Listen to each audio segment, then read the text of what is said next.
এটা একটি 12 মাসি কাঠিবন জাতের আম গাছ। আজ থেকে প্রায় 2 বছর আগে এটা লাগিয়েছিলাম। আগের বছর থেকে ফল দিতে আরম্ভ করেছে। অল্প বেশি করে ফল পাচ্ছি। পাশাপাশি আমার দুটো কাঠিবন আছে।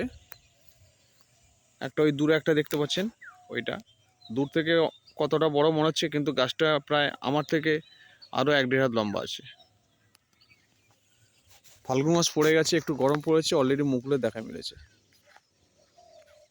এই কাঠিবন গাছের একটি গুরুত্ব হলো, ভালো বৈশিষ্ট্য হলো, একদিকে যেমন ফুল মুকুল এসে গেছে, অন্যদিকে দেখুন পাতা এসে গেছে। এক ডালে পাতা, এগুলো সব পাতা, এগুলো কোনো মুকুল নয়। এই দেখুন, প্রথমে হয়তো বিভ্রান্ত হতে পারেন যে হয়তো মুকুল না, একদিকে পাতা, একদিকে গাছটা বাড়বে, একদিকে ফুল ফল দেবে। গাছ লাগানোর আগে ভালো করে যাচাই করে গাছ লাগাবেন, কারণ গাছ লাগিয়ে তখন ভাববেন যে ভুল গাছ লাগিয়ে ফেললাম। তো বিশ্বস্ত নার্সারিতে ভালো করে জেনে সঠিক গাছটি লাগাবেন। এটা কাঠিবন জাতের আম গাছ। এটি একটি এই মুহূর্তে আমাদের ভারতবর্ষ তথা বাংলা একটি উন্নত মানের একটি আম গাছ। যদি গাছ না দিয়ে চিনতে পারেন তাহলে আমাকে বলবেন যে এটা কাঠিবন কিনা, তাহলে সেক্ষেত্রে আমি অবশ্যই আপনাদের হেল্প করব। কমেন্ট করবেন, এবং যদি কাঠিবন গাছ লাগে আপনাদের বলতে পারেন। আমার নিজের নেই, আমার খুবই কাছের পরিচিত এবং আমাদের পাশেই সেখানে রয়েছে, তাদের নার্সারি রয়েছে, সেখান থেকে কাঠিবন আম গাছ তারা দিতে পারবে। যা হোক, সমগ্রটা এটা যদি লাগে প্রয়োজন পড়ে আপনারা বলবেন। তো সঠিক গাছটা চিনতে হবে, জাতটা চিনতে হবে। এটা হচ্ছে সেই কাঠিবন গাছ। গত বছরই মুকুল এসে গিয়েছিলো, তার ভিডিও পাবেন, ফলের ভিডিও। খুবই মিষ্টি, মানে আমটা এতটাই মিষ্টি বা এতটাই টেস্ট, মিষ্টি তো নয়, মানে একটা মিষ্টি তো মিষ্টি হয়, কিন্তু তার একটা প্রকারভেদ থাকে। যেমন গন্ধ, যেমন তার স্বাদ, এবং তেমন তার আঁটিটা একদম ছোট, খুবই উন্নত। আর এই গাছটি দেখুন, একধারে যেমন পাতা গজাচ্ছে, একদিকে বাড়ছে। সত্যি কথা বলতে এই গাছটার রক্ষণাবেক্ষণ রয়েছে, আমি সেই অর্থে রক্ষণাবেক্ষণটা করতে পারিনি, কারণ আমি সপ্তাহে একদিন বাড়িতে থাকি। তো রক্ষণাবেক্ষণটা যদি আরও ভালোভাবে করতে পারতাম, আরও ভালো ফলন দিত। তবে আমি এই মুহূর্তে বেশি ফলনটাকে ম্যাটার করছি না, গাছটাকে বড় দিয়ে দিতে হবে। এই গাছটির উচ্চতা, যদি আমার উচ্চতা, এটা প্রায় 6.5 ফুট, আমার থেকে লম্বা। 6.5 ফুট গাছ হয়ে গেছে 2 বছর। গাছটি একদিকে বাড়ছে, একদিকে ফুল ফলন দিচ্ছে। গাছটি আমি যখন 2 বছরে কিনেছিলাম, গাছটি এই জায়গা পর্যন্ত হাইট ছিল। গাছটি বাড়তে বাড়তে বাড়তে বাড়তে এই জায়গায় এসে গেছে। একবার আমাদের এখানে গরুতে অনেকবার খেয়ে নিয়েছিল, কিন্তু তার সত্ত্বেও গাছটির গ্রোথ কমেনি। এই কাঠিমন আম গাছ, এখন মুকুলের বিষয়টা বললাম, এবারে রক্ষণাবেক্ষণ, সারা বছর রক্ষণাবেক্ষণ অনেক কিছু রয়েছে। না রক্ষণাবেক্ষণ না করলে কি হয়, তো গাছগুলো এদের নষ্ট হয়ে যাওয়ার শতকরা একটু পার্সেন্টেজটা বেশি রয়েছে। কারণ কি, অনেকগুলো যেমন আঠা ঝরা পোকা, এইসব নানা রকম পোকা টোকা লাগে।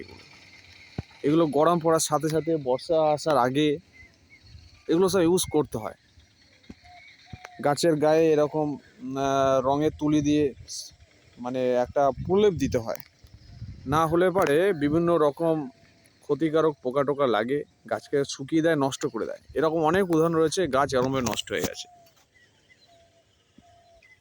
তা এটা একটা কাঠিমন, দেখলেন গাছ তার নিজের ইচ্ছা মতো মুকুল দিতে শুরু করেছে। আবার দেখুন, আমার পাশে আরেকটি কাঠিমন আম গাছ আছে। আসল কথা, গাছ নিজের মর্জি মতো চলে,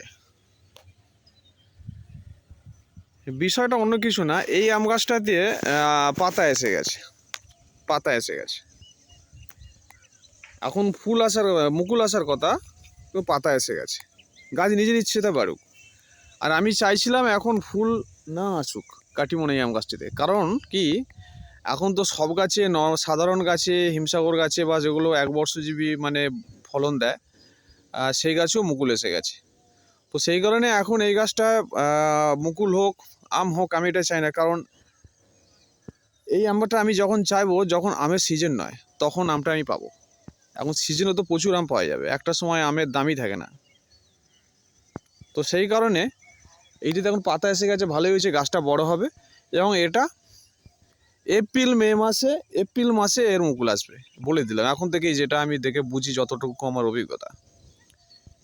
এর একটা কারণ রয়েছে। কারণটা হচ্ছে আমার ওই যে কাটিমন যেটা দেখাচ্ছি, এই যে দূরে এই যে ছবিতে দেখালাম, একটু আগে দেখালাম, এই কাটিমন আম গাছটা শীতের আগে মুকুল এসেছিলো। আমি সেই সময় মুকুলগুলোকে ডিস্ট্রয় করে দিয়েছিলাম, মানে মুকুলগুলোকে ছিঁড়ে দিয়েছিলাম। যার ফলে কি হলো, তো সেই মুহূর্তে গাছটা ছোট ছিল, আমি ফলটা নিইনি, কারণ গাছটা দুর্বল হয়ে যেত, আর আমার তখন ফলের প্রয়োজন নেই। অযথা আমি নিয়ে তারপরে শীতকাল এসে যাবে, ডরমেন্সি পিরিয়ড চলবে, তো গাছের উপর চাপ পড়বে, তো সেই কারণে আমি মুকুলগুলো ডিস্ট্রয় করে দিয়েছিলাম। তো মুকুল ছেড়ে দেওয়ার পরেই যখন সে একবার যখন ফলন দিতে ব্যর্থ হয়েছে, সে দ্বিতীয়বারও ফলন দেওয়ার জন্য তৈরি ছিল। তো অটোমেটিক্যালি ফাল্গুন মাস এসে গেছে, ফেব্রুয়ারি মাসে 15 তারিখ গরম পড়ে গেছে, সে মুকুল দিতে আরম্ভ করেছে। যাক, ওই গাছটা বড় আছে, আমি নেব, কারণ কি এইটা তো এই গাছটা ওই গাছটা দুটোই, কিন্তু কাটিমন একটা নিতে হবে। কারণ কি আমার আরও দুটো ওদিকে আরও গাছ রয়েছে, আমি নিয়ে যাব। সেই গাছগুলোতে এখনও দুটো গাছে এখন আসবে কি না আসবে এখনও বুঝতে পারছি না। যার কারণে এক সাইডে যখন গাছটা যখন বাড়ছে আর এক সাইডে মুকুলও আসছে, পাতা আসছে, সেই কারণে আমি সিদ্ধান্ত নিয়েছি ওই গাছটা থেকে ফলন নেবো। গাছটা একটু বড় হয়ে গেছে, দেখা যাক। আর সেই দূরে একটা হিমসাগর গাছ আছে, তো গাছটাতে এখনও মুকুল আসেনি, হয়তো এসে যেতেও পারে। ফাল্গুন মাসের মোটামুটি 15 তারিখ পর্যন্ত একটা চান্স থাকে। ফাল্গুন মাসের মাঝামাঝির পরে খুবই কম আসে। তো দেখা যাক, গাছ নিজের ইচ্ছা মতো বাড়ুক, আমি তাকে চাপ দেবো না। অনেকে গাছের চাপ দেয়, এই মিরাকুলান দিন, এই বুস্টার 2 দিন, এদিন গাছকে চাপ দিয়ে কোনো ফলন আনাবেন না। এতে গাছের যে পরিমাণ ক্ষতি হয়, সেই ক্ষতিটা আমরা না যদি বুঝতে পারি, কিন্তু গাছ জানে তার কত কষ্ট হচ্ছে।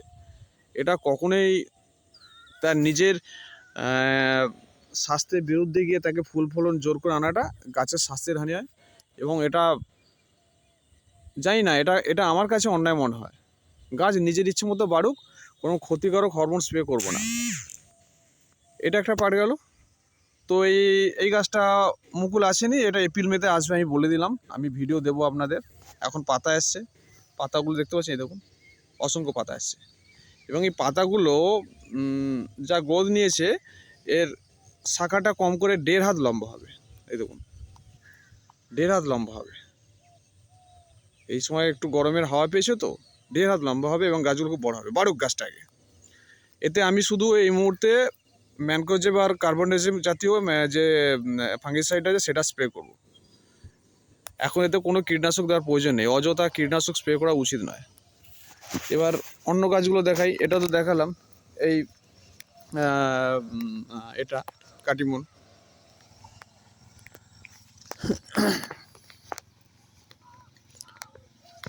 এটা একটি স্বস্তিকা ভ্যারাইটির আম গাছ, এও 2 বছর বয়স। এটা এখনও একটা জায়গায় মুকুল এসছে, আর অন্যান্য জায়গায় মুকুল বেরোচ্ছে, গরম পড়ার সাথে আর বেরোবে। আশা করি আজ ফাল্গুন মাসের আধা আধি, মানে মার্চের 1 তারিখের আগে এগুলো সব বেরিয়ে যাবে। এটা একটা হয়ে গেল। সেদিকে আমার হিমসাগর গাছটিতে অনেকগুলো এসে গেছে, দেখতে পাচ্ছেন।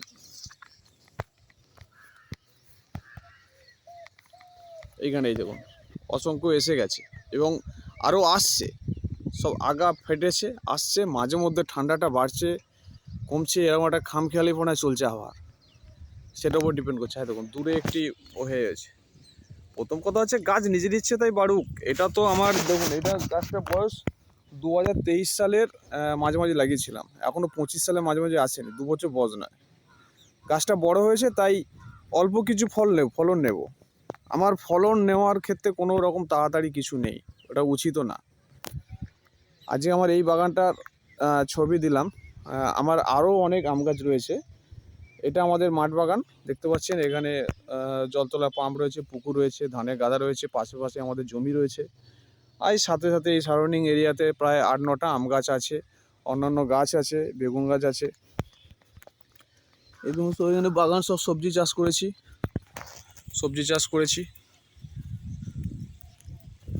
বেগুন গাছ, সেদিকে পালং গাছ, অনেক কিছু রয়েছে। নিজেই করি এগুলো, ভালো লাগে, অনেক তৃপ্তি পাই। যাই হোক, ভিডিওটি ভালো লাগলে অবশ্যই লাইক করবেন, কমেন্ট করবেন, সাবস্ক্রাইব করবেন, পাশে থাকবেন। আরও অনেক ভিডিও দেব।